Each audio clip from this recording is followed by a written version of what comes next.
आज है 10 मई 2024 दिन शुक्रवार। नमस्कार, मैं हूँ गीतिका पांडे। चलिए देखते हैं झारखंड की 15 फटाफट बड़ी खबरों को।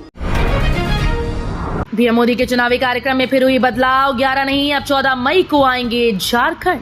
लोकसभा चुनाव में प्रचार प्रसार को लेकर पीएम मोदी एक बार फिर से झारखंड दौरे पर आएंगे। दरअसल पीएम मोदी के चुनावी कार्यक्रम में बदलाव किए गए, जिसके अनुसार पीएम अब 14 मई को झारखंड दौरे पर आएंगे। यहां वे कोडरमा लोकसभा क्षेत्र के बिरनी में चुनावी जनसभा को संबोधित करेंगे। सीएम चंपई सोरेन बोले, ईडी की कार्रवाई पर कुछ कहना जल्दबाजी होगी। झारखंड के मुख्यमंत्री चंपई सोरेन दैनिक भास्कर दफ्तर पहुंचे। दफ्तर में उन्होंने राज्य के अलग अलग क्षेत्र के दिग्गजों से मुलाकात की और राज्य की समस्या और विकास कार्यों में आ रही बाधाओं पर बात की। इस मुलाकात में सीएम चंपई सोरेन से राजनीति, शिक्षा, रोजगार, राज्य की अर्थव्यवस्था पर सवाल पूछे गए, जिसका जवाब देते हुए कहा कि जून के बाद कई समस्याओं का निदान किया जाएगा। लोकसभा चुनाव के दौरान सभी मतदान केंद्रों की 4D कैमरे से होगी वेबकास्टिंग। मुख्य निर्वाचन पदाधिकारी के रवि कुमार ने कहा कि इस बार लोकसभा चुनाव के दौरान सभी मतदान केंद्रों की 4D कैमरे से वेबकास्टिंग होगी।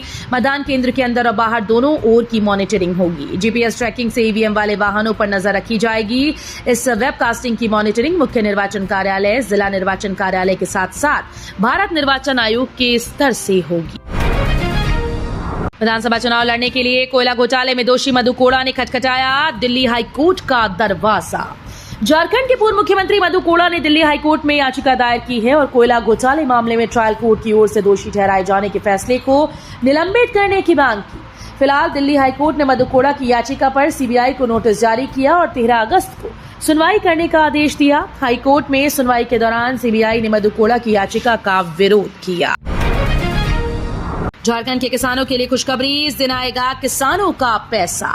लोकसभा चुनाव 2024 के बीच मई के आखिरी सप्ताह में प्रधानमंत्री किसान सम्मान योजना की 17वीं किश्त का मैसेज किसानों के फोन में बज सकता है। हालांकि किसान सम्मान निधि योजना का पैसा कब मिलेगा, इसे लेकर अभी आधिकारिक रूप से किसी ने कुछ नहीं कहा। मीडिया की खबरों में इस महीने के आखिरी सप्ताह का दावा किया जा रहा है। झारखंड हाईकोर्ट का सरकार से सवाल, बोले सांसदों विधायकों की रिहाई के कितने केस को दी गई चुनौती। झारखंड हाईकोर्ट ने सरकार से पूछा कि झारखंड के सांसदों और विधायकों के आपराधिक मामलों में बरी होने के बाद कितने केस को ऊपरी अदालतों में चुनौती दी गई। Acting chief justice S Chandrashekhar और जस्टिस नवनीत कुमार की अदालत ने स्वतः संज्ञान के तहत सुनवाई की। साथ ही अभियोजन निदेशक को शपथ पत्र के माध्यम से इसकी जानकारी देने का आदेश दिया। झारखंड कैश कांड में आलमगीर के पीएस संजीव लाल की पत्नी रीता लाल से भी हुई पूछताछ। ईडी का समन मिलने के बाद झारखंड के मंत्री आलमगीर आलम के पर्सनल सेक्रेटरी संजीव लाल की पत्नी रीता लाल गुरुवार को रांची स्थित ईडी के क्षेत्रीय कार्यालय पहुंची। सूत्रों ने बताया कि ईडी के अधिकारियों ने उसे रुपए की बरामदगी मामले में समन जारी कर पूछताछ के लिए बुलाया था। रीता लाल दुपट्टे से अपने मुंह को ढके हुए वकील के साथ ईडी कार्यालय पहुंची, जहां आवश्यक कागजी कार्रवाई पूरी होने के बाद रीता लाल से पूछताछ शुरू कर दी। कैशकांड में मंत्री आलमगीर आलम के मंत्रालय तक पहुंची ईडी की टीम। राज्य के कैशकांड में अब प्रवर्तन निदेशालय की जांच का दायरा बढ़ता जा रहा है। अब प्रवर्तन निदेशालय की टीम ग्रामीण विकास विभाग के मंत्री आलमगीर आलम के मंत्रालय में पहुंच गई। ईडी की टीम मंत्री के निजी सचिव संजीव लाल को लेकर मंत्रालय परिसर पहुंची। राजधानी रांची के प्रोजेक्ट भवन में ईडी की टीम पहुंची तो खलबली मच गई। इस बिल्डिंग में मंत्री आलमगीर आलम का भी दफ्तर है। भाजपा प्रदेश अध्यक्ष मरांडी के हेलीकॉप्टर की हुई आपात लैंडिंग। खराब मौसम के कारण भाजपा के प्रदेश अध्यक्ष बाबूलाल मरांडी के हेलीकॉप्टर की आपात लैंडिंग सोनारी एयरपोर्ट पर गुरुवार को हुई। मरांडी खरसावा में जनसभा कर दुमका जा रहे थे, तभी मौसम खराब होने की वजह से उनके हेलीकॉप्टर को सोनारी में उतारना पड़ा। उनके हेलीकॉप्टर की आपात लैंडिंग की सूचना पाकर भाजपा के प्रदेश कार्य समिति सदस्य अनिल सिंह, धनबाद के प्रभारी अजय सिंह, हरेंद्र पांडे, बलवीर मंडल, अमर सिंह, अभय चौबे सहित अन्य नेता एयरपोर्ट पहुंचे। रांची में बोली वित्त मंत्री निर्मला सीतारमण, अराजकता और भ्रष्टाचार का दंश झेल रहा है झारखंड। केंद्रीय वित्त मंत्री निर्मला सीतारमण गुरुवार को रांची पहुंची। वो यहां बेहतर ईस्टर्न इंडिया के लिए झारखंड का विकास विषय पर आयोजित गोष्ठी में शामिल होने पहुंची। कार्यक्रम का आयोजन Jharkhand chamber of commerce and industries के तत्वावधान में किया गया। कार्यक्रम को संबोधित करते हुए वित्त मंत्री निर्मला सीतारमण ने सूबे के वर्तमान हालात पर अपनी बातें रखी। सीएम बोले, इंडिया की सोच स्पष्ट, लोगों को घोषणा पत्र पढ़कर फैसला लेना चाहिए कि किसे वोट दें।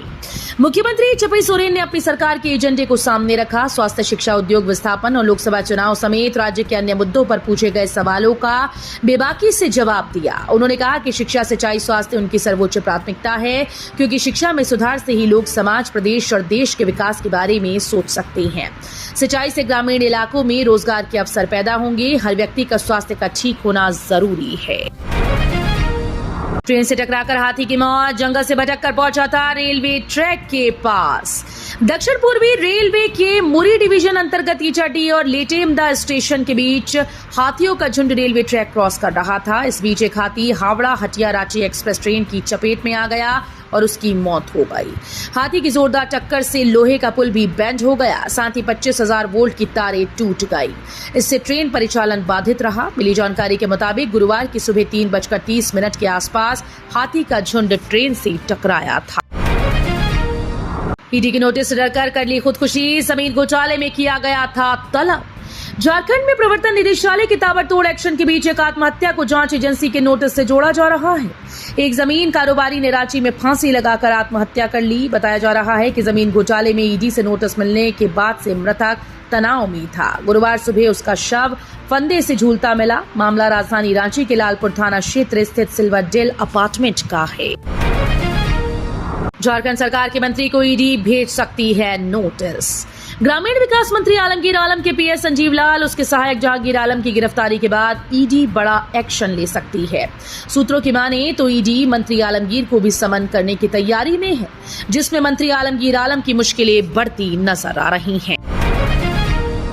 ऑपरेशन नार्कोस के तहत हटिया स्टेशन से 32 किलो गांजे के साथ 6 गिरफ्तार।